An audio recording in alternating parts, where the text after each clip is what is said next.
Welcome, everyone, to The Resource, a communications resources podcast. I'm Doug Bryant, CTO here at CRI, and today we're tackling the topic that's dominating every boardroom conversation, AI, or artificial intelligence. But we're not just talking about the technology.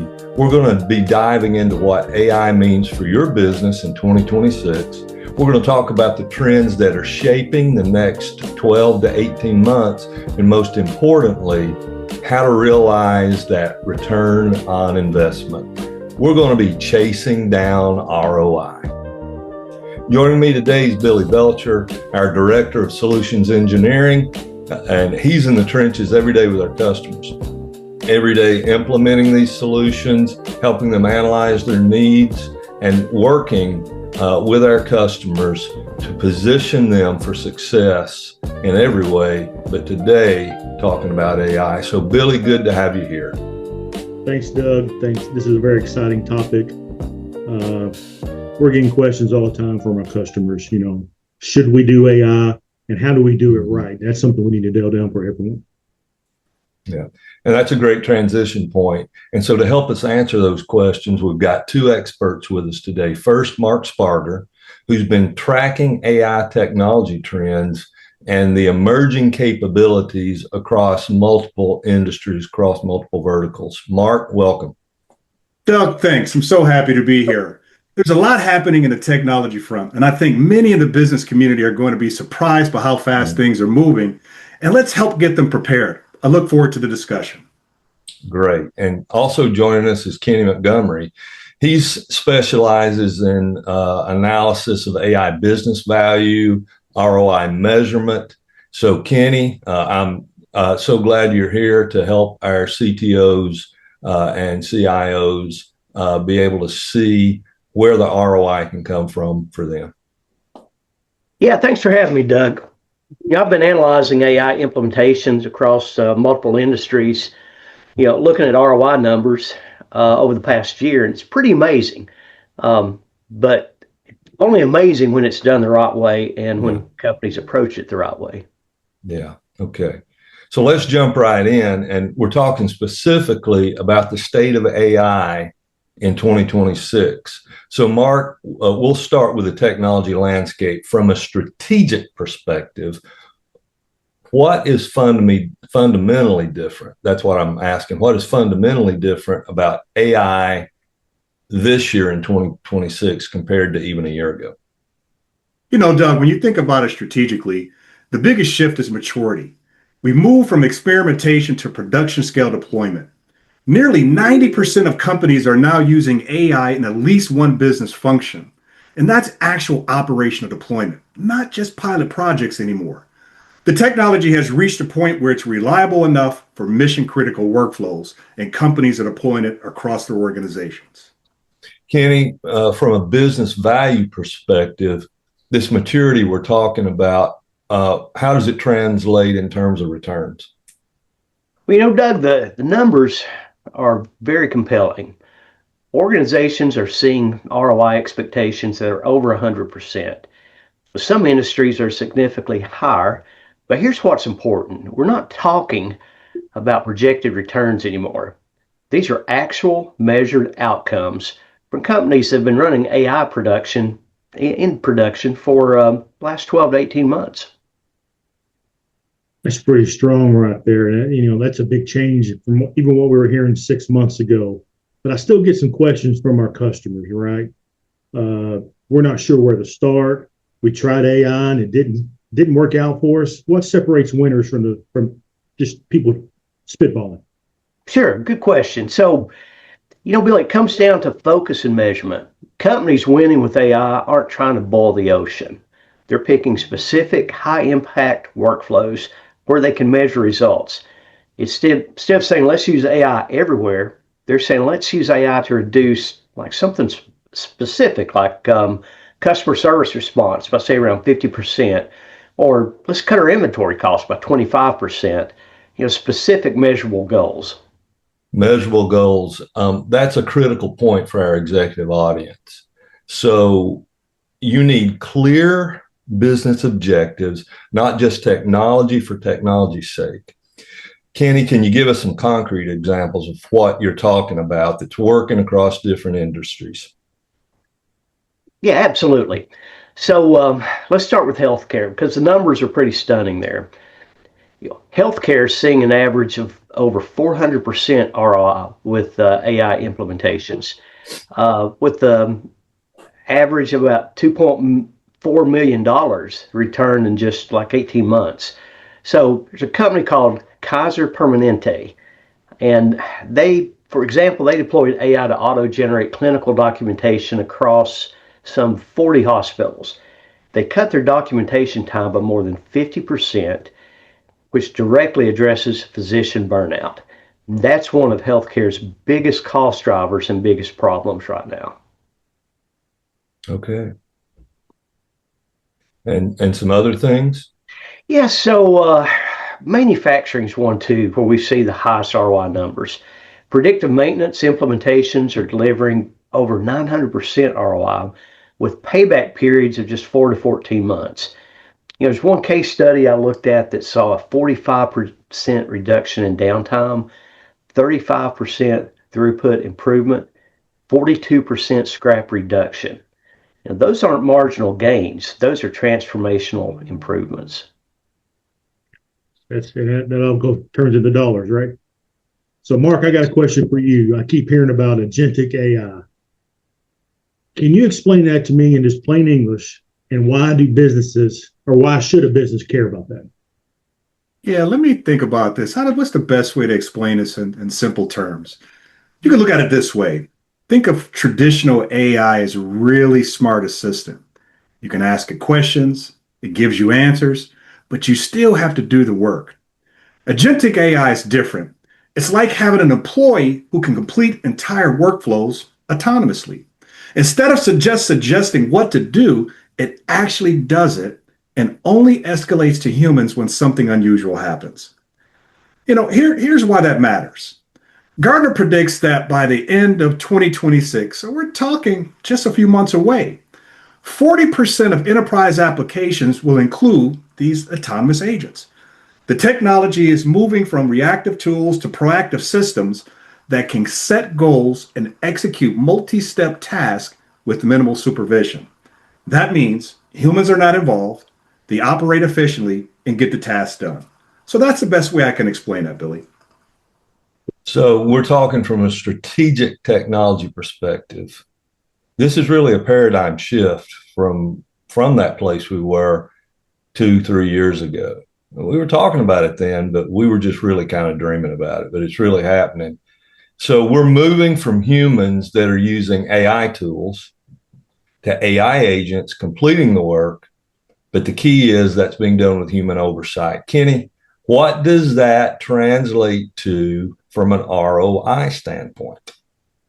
Yeah, how it works, Doug, and how I see is companies deploying agentic AI are seeing ROI expectations just shy of 200%. More importantly, it changes the economics of scaling. Organizations can scale operations without proportionally scaling headcount. The immediate financial benefit is cost reduction, obviously, but the strategic benefit is that you build a capability that compounds over time. That's nice. I wish my 401k compounded as much as AI has in the past year, but that's pretty powerful. Mark, I got another question for you. Multimodal AI. What is that about, and should our customers be thinking about it? Billy, multimodal AI is systems that can work with text, images, audio, and video all together. It kind of like how humans, as we consume information and how we naturally process this information. By 2027, about 40% of generative AI solutions will be multimodal. For businesses, this means richer customer interactions, better content creation, and more intuitive interfaces. Think about a customer service system that can understand a customer spoken question. They take a photo, they upload a problem, and what will happen then at that point, it will generate a video response illustrating how to fix it. all automatically with no human intervention. That's the direction we're having, where computers and AI drives the execution without our interaction. That's what we're moving towards. Wow. So we're talking about some ROI strategies and real world examples now. And this is where the rubber really starts meeting the road with the executive boardroom presentation when our CTOs and CIOs come in. They want to be boardroom ready. So let's talk about the ROI strategies, Kenny. When I'm talking to other executives, what framework should they use when they're evaluating their AI investments? Yeah, so that's a good thing, Doug. So the framework you want to use or build is really made up of three parts. First, you have financial metrics. That's your traditional ROI, cost avoidance, revenue attribution. Second, operational efficiency, like time savings, error reduction, throughput increases. And then third, strategic impact, things like competitive positioning and organizational capability building. You need all three because AI value extends beyond immediate cost savings. That's all smart right there. It's, makes a lot of sense. Now, from an implementation perspective, what's the best way to get started? You have customers out there. Some people want to dive right in and do everything, which I wouldn't recommend. Others are just paralyzed. They don't know what to do because there's so many options. What would you recommend, Kenny? Well, the best advice is start small and stay focused. It's what we call the lighthouse strategy. Pick one high value business area, implement AI there, measure the results, and then use that success to build your momentum. For example, a company named Wiley that ran an AI pilot during their back to school period, which represents about 40% of their annual support volume. They achieved a little over 200% ROI and a 40% increase in case resolution. That success story alone made it easy to get buy-in for broader development by upper management. And I'm hearing these numbers, and they're very compelling. I can't imagine any of our listeners that are in a stakeholder position or in that leadership position that's going to be making these decisions that aren't really perking up and saying, what can we do? So let's talk about some industry specific examples, Kenny. Tell us about what's going on in marketing and sales. Yeah, Doug. So marketing's seeing explosive adoption, over 80% Gen AI deployment because the results are so measurable. Small, medium business marketers are using AI uses AI achieve a little over 300% ROI, a 30% reduction in customer acquisition costs, and about 20% higher conversion rates. 91% of adopters saw revenue increases in just 1 to 3 months. So that's an incredibly fast payback. And then for sales, right on top of that with sales, specifically AI-powered lead scoring boosts conversions by 25%, reduces acquisition costs by 10%. Personalized content systems drive 80% conversion rate increases. These aren't marginal improvements. These are actually game changers. Those are game changers. I got another portion of the business. What about customer service? That's an area where everyone's trying to increase their wins. Absolutely. So customer service is a perfect example of fast ROI. So let's use Ring Central as an example. So Ring Central's AI receptionist, using it, customers are reporting a 50% decrease in time spent on inbound calls. And that allows their teams to focus on bigger tasks. They're seeing about 20% fewer calls for their team, but being able to answer calls 24/7 with AI answering. But most importantly, 100% of calls are all answered with AI receptionists. That means no more missed opportunities or frustrated customers, waiting on hold. Yeah, those AI receptionists don't take a day off or get sick, right? I got another industry for you that's heavily regulated with some unique challenges. What about the financial services industry? Yeah, so financial services is interesting because ROI is strong, but the path is different than how other industries approach it. Document processing automations reduce processing times by around 75% while improving accuracy. AI handles about 80% of equity trade at firms like Goldman Sachs. In the finance and ERP domain, AI agents achieve up to 40% reduction in processing time and about 95% reduction in error rate. That error reduction is huge for compliance heavy industries. Yeah, that is huge, but let's just be real for a minute. What customers always think of is the challenge of implementing AI. How do they overcome that? Let me take that one up. When I think about it from an operations perspective or from a technology point of view, with any migration or evolution, the number one challenge is always data quality and integration. About 60% of enterprises struggle with unstructured data and legacy systems. You can have the best AI in the world, but if your data is messy or siloed, you will not achieve the expected results. So the solution is investing in data governance and integration infrastructure before, or more importantly, alongside AI implementation. As you do that, you begin to address the quality issues and making sure you can integrate AI into your operations. Yeah, let me add to that, Mark. So, from a business perspective, it's change management. MIT research found that about 5% of AI pilots deliver substantial value. The rest contribute negligible impact. And the question is why?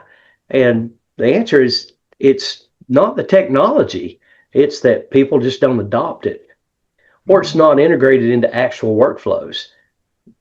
Success requires training, communication, designing AI to fit how people actually work.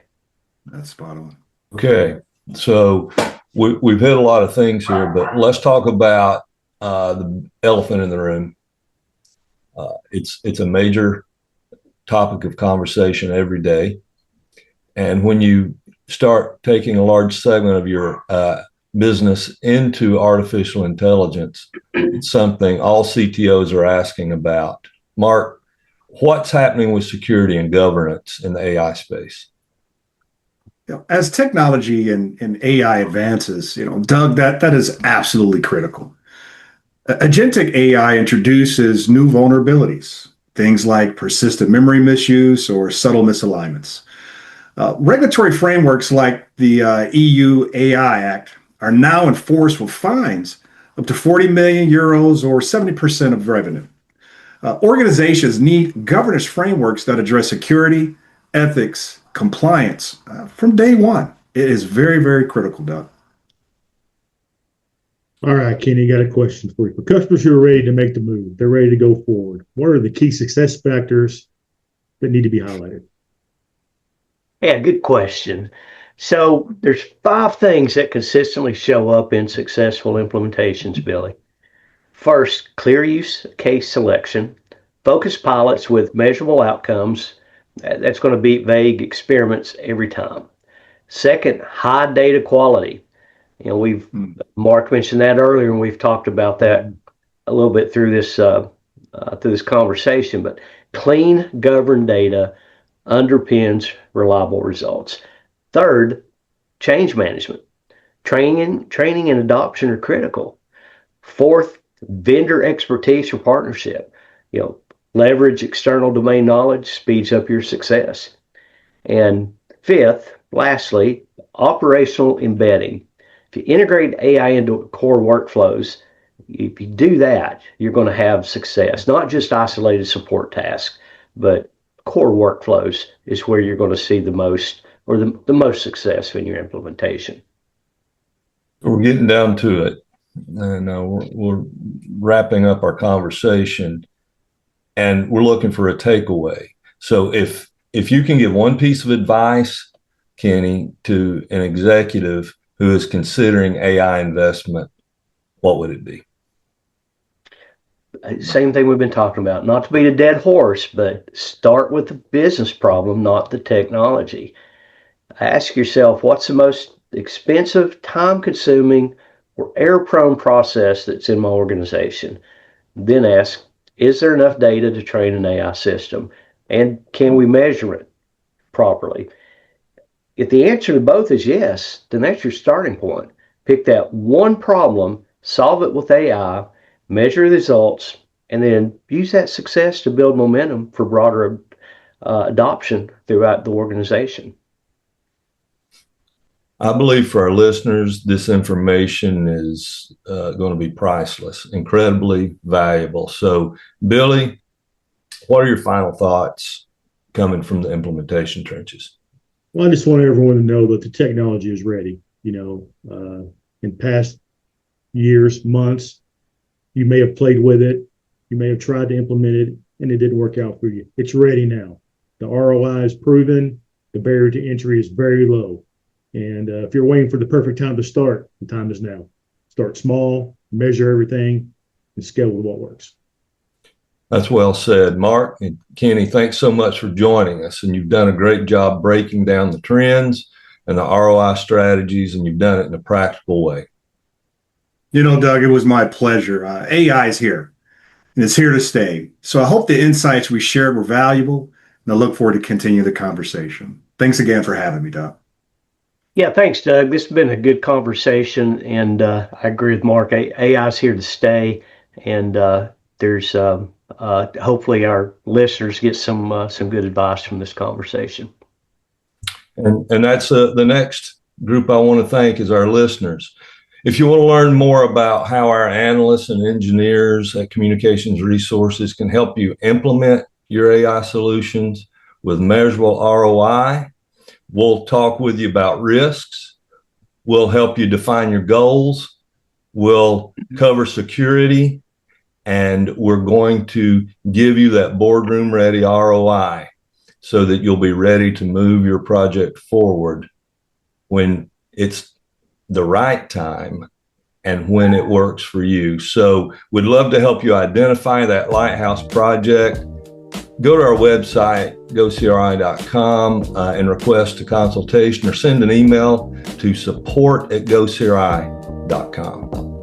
Until next time, this is The Resource, a podcast from Communications Resources. If you've liked what you heard and you want to hear more, like, subscribe, follow, connect, and leave us a comment or two. We'll get back with you on your questions. Remember, Communications Resources is your partner for life.